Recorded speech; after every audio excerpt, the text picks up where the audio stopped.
Winter is on its way and we are not ready. Now, last week was our very first week living here on the property and it was incredible. Feels really good just to be all together. But now we've got some extremely cold temperatures rolling in next week and we're realizing just how vulnerable our setup actually is. Our tiny workshop is freezing cold inside, our well is exposed, and the water line leading to our trailer could freeze solid if we don't get ahead of this. So this week, we're racing to winterproof the place, installing soffits and insulating the shed, well, and water lines, and getting the last bit of grass seed down before the ground freezes. Plus, my parents showed up just in time to give us a hand, and they were able to come with us on Isabella's first Polar Express ride, where she was so excited to finally meet Santa.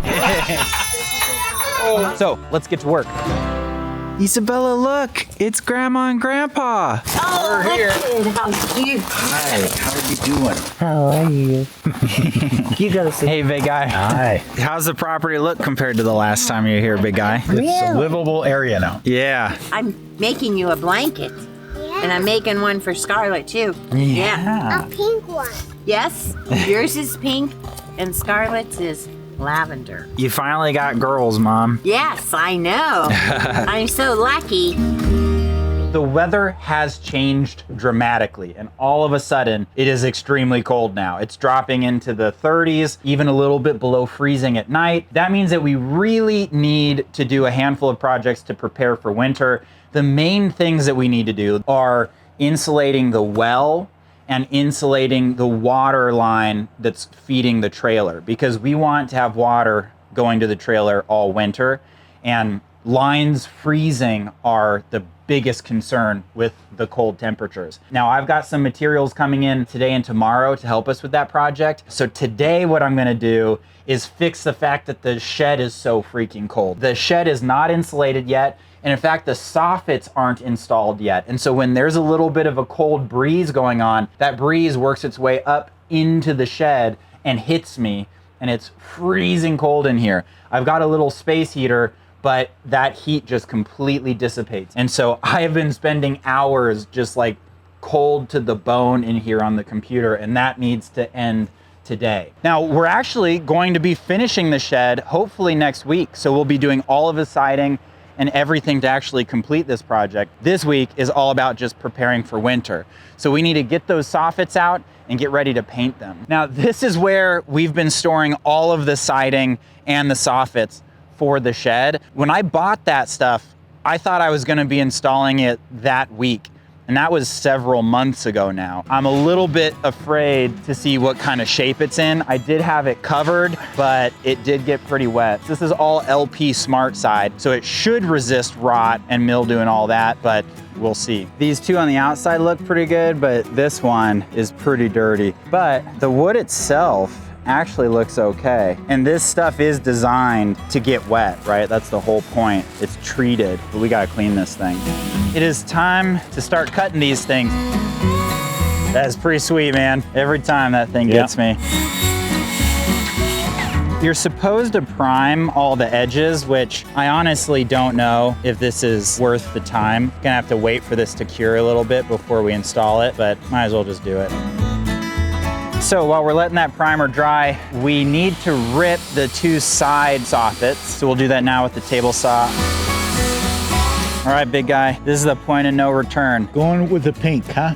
Oh my gosh, yep, that is pink. It was a long time ago that we decided to paint the shed pink, all because one day we showed Isabella the shed, and then Desiree asked her, What color do you think Dada should paint it? Pink? we just thought it would be hilarious if we actually did that. And so here we are. I'm about to paint my shed that I've worked very hard on pink. You're a good dad. What you got there, big guy? I'm making a new support. For the cellular antenna? Yeah, Yeah, that looks really good. Should we paint it pink? probably.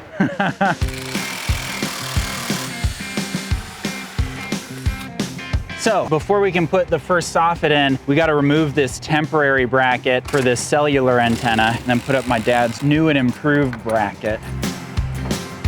So we are all set for the first soffit. I've got nails that I put in just below the level of the soffit so we can kind of hang it on the nails and then bring it up. You can use clamps to hold it in place on this side. I've marked where the rafters are so I know where to nail once it's up. I think this machine was full of stink bugs. Oh. Because I can smell the stink bugs. I just shot one off and now there's another one crawling out. They're like, get out! Cool, first soffit in. There is officially pink on the shed. We got the front and back soffits in. Tomorrow we will measure and cut those side soffits. Yeah, it was a good day. We got some pink up, so it's all good. Any day where you get some pink up, it's a good day. Day 2 of soffits. So we need to measure the length of this side, cut them, paint them, install them. So we had to do a little bit of a modification here. Basically, we had to make a cut on this soffit right at the grill.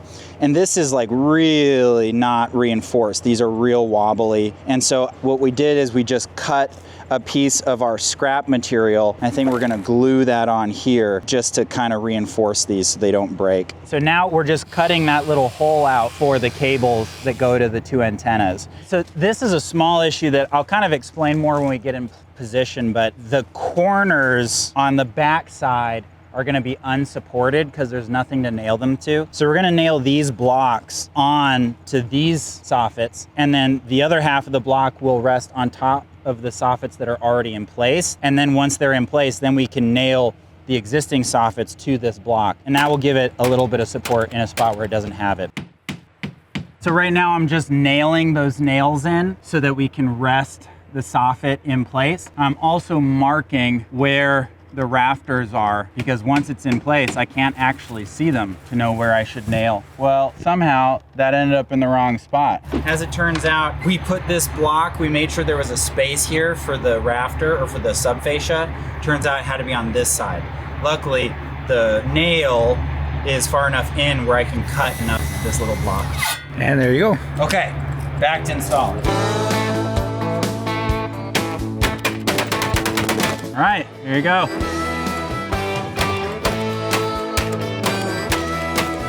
Whew, okay, done. Man, I gotta say, I love this tool, but I love it less now that it reeks of stink bugs. So we've been hauling a lot of stuff with the truck lately, and that's just gonna continue because building our own house, we're gonna be hauling a ton of material. And the biggest pain is getting everything secured. Most ratchet straps are really frustrating.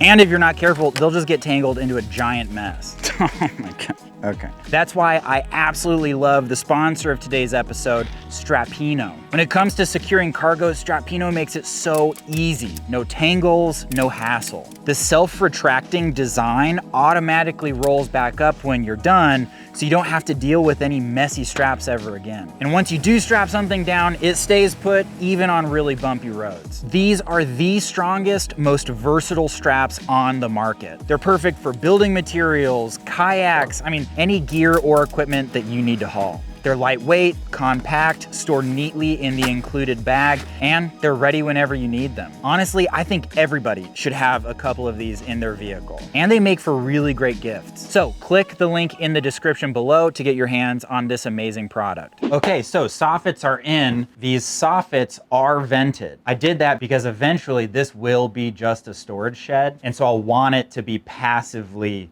ventilated. But for the next year, 2, 3, hard to say, it's gonna be my office and my workshop. And so I need to temporarily seal those vented soffits. I also need to insulate everything. I'm gonna start with the roof because I think that's the most bang for my buck. And then I will also be able to, while I'm doing that, seal those vented soffits temporarily. So I'm gonna try to just put contractor bags over the vents, see if that does it.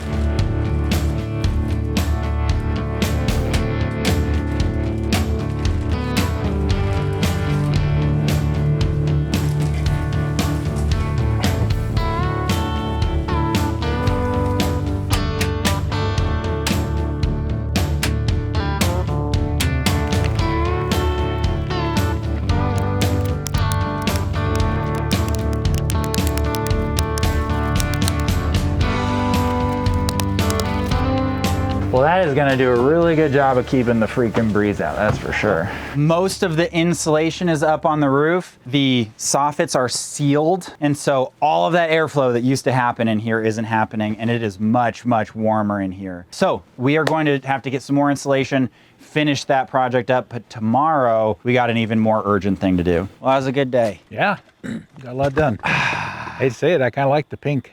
Yeah? It's growing on you? It's growing on me. So it's a little bit loud.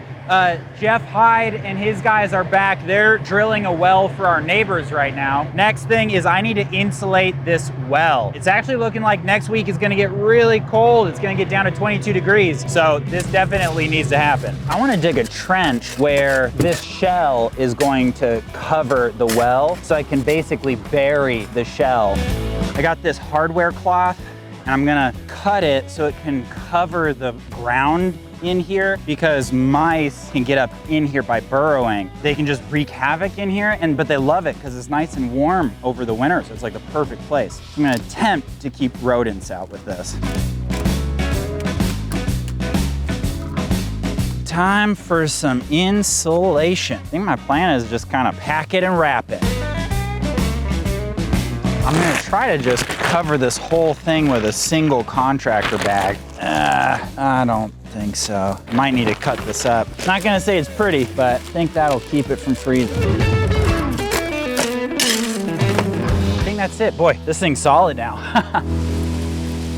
I still haven't seeded this upper bank and I'm really running out of time. This week is the last week that's gonna be in the low 70s and high 60s, potentially for the rest of the year. So this is kind of my last ditch effort to try to seed this. Now I'm less worried about this upper bank because this is all virgin, but it would be good to try to get some seed on it. So I'm just gonna scratch it up with this rake and throw some freaking seed on. So basically I'm just trying to create little ledges for the seeds to catch on. I'm also trying to scratch this up because you can see it's really green and that's all moss. Moss can make it hard for grass to grow, like the moss is hardier. Let's throw some seed on this freaking thing. All right, I'm gonna start out with lime. Now time for fertilizer. And last thing, let's get some seed on this. So I banged that out very quick. If I get the time, I will put straw on this, but I don't know if I will. Next, I'm going to do the flats here. I wasn't even planning on putting seed here, but it sounds like the winter can get pretty dang muddy and it might be a while till we dig our foundation. So might as well just throw it down.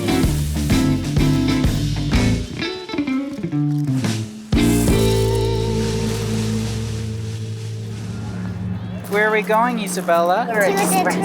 We're going to the train, yeah. So the train in Bryson City is one of the biggest tourist attractions in this area. During November and December, they do the Polar Express. So it's like a Christmas themed train and everybody wears pajamas. Come on, we're gonna go on the train.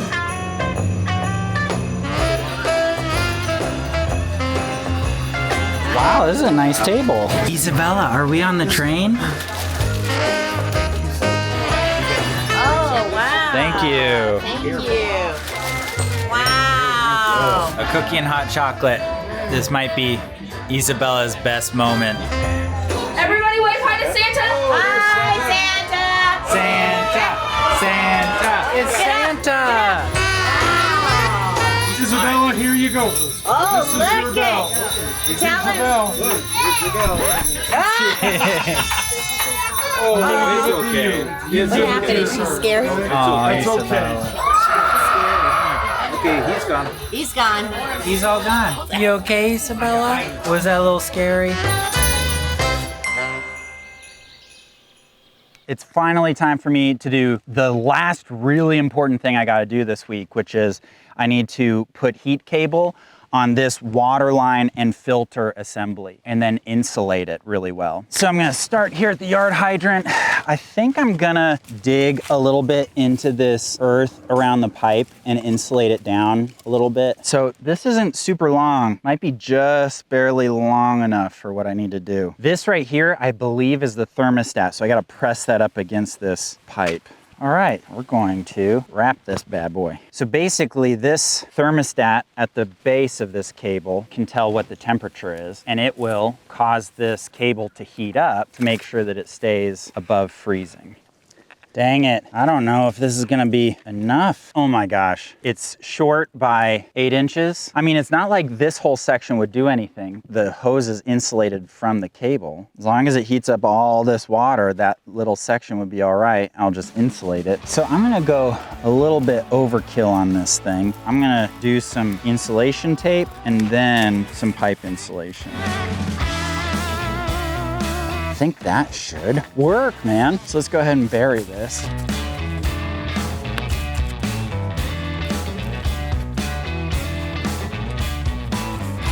Time for the last piece of the puzzle.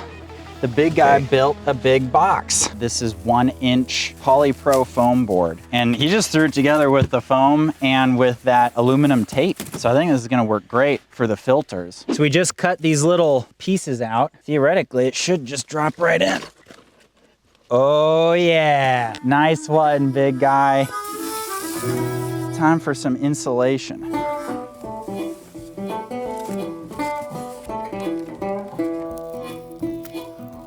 I think this is freaking solid. Last thing I need to do is just cover this so that it doesn't get rained on, doesn't get wet. I've actually got like a insulated bag coming in the mail that I ordered, but for now, I'll just do a bucket with a little bit of insulation until that gets here. So this system is solid, dude. I feel really good about this. I might have gone overkill, honestly, but at least we won't have to worry about pipes freezing over the winter.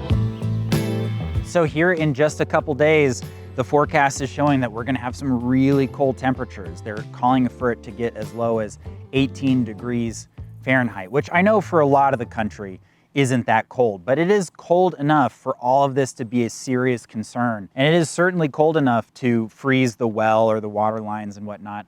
And so we are now pretty much prepared for that. The well's insulated, water line's insulated. Now we've got a lot more work to do. We insulated the shed roof, but we've still got to do the rest of the roof as well as the walls. We also need to still build a skirt around the trailer out of foam boards. That'll help keep the trailer from getting really cold when the temperatures start to drop consistently. But the important thing is that we're ready for this serious cold spell that is on its way. And honestly, dealing with this situation is really similar to what I loved about sailing and living on a sailboat. Like, I love getting to live out in nature and to have to contend with nature, right? Like, I love the fact that we need to figure out how to deal with the cold and figure out how to keep all of our systems running, even as the environment changes. So in the next couple weeks, we are going to completely finish these winter prep projects. We're also going to finish the shed because it has not been finished for so long. And then coming up here shortly, we're gonna get started on building our workshop / small house. So the first structure that we'll actually get to live in on this property so that we can move the heck out of the trailer, because that is working out, but it is definitely a bit of a struggle. And so I'm very much looking forward to beginning construction on our first major structure. And that is gonna be happening here in the not so distant future. So thank you so much for watching. And as always, the people who we need to thank the most are our patrons. It is only because of you guys that these videos are possible. So thank you so much. We were curious how fire retardant this fiberglass insulation is, so. Very good. Wow, that's impressive. Yeah, can't get more fire retardant than that.